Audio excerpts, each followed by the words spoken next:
What's up mga isda? Nabawasan nga pala ang ating balon molis.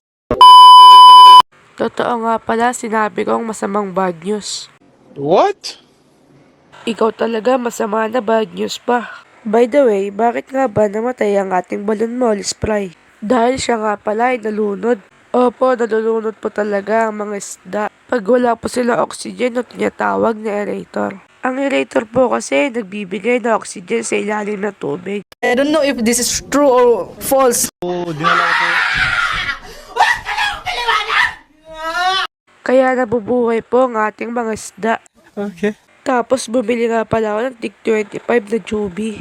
Nabawasan ko nga pala yun kaya umonte. Kung makikita nyo nga pala wala po ang ating danyo sa ilalim. Nag-away po kasi sila. At may punit nga pala ang fin ng ating danyos. Siguro ko ayaw pa mag-lay ng eggs ang babae kaya inaway ng lalaki. At kung makikita nyo nga pala may red dragon tayo na beta. At nanggaling nga pala yan kay Macho Tagle. Galing swap nga pala yan at di ko siya binili. Nakikita ko nga lang pala yan sa TikTok at sabi ko soon magkakaroon din tayo niyan. At narinig nga ni Lord ang aking sinabi kaya nagkaroon ako. At meron nga pala tong sakit ang ating multicolor. At agad ko na nilagyan na Metrin Blue para siya ay gumaling. Di ko nga pala alam kung ano sakit nito kasi hirap siya lumangoy. At ito nga pala ang itsura ng ating Red Dragon. Oh, di ba ang bangis? Sana all. Saswapan ko pa nga ang babae nito para maparami ko. Medyo masakit nga pala ang presyo nito kaya for the swap muna ako.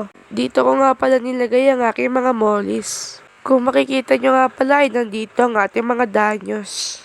Ito nga pala ang ating male na danyos at ito nga pala ang female na danyos.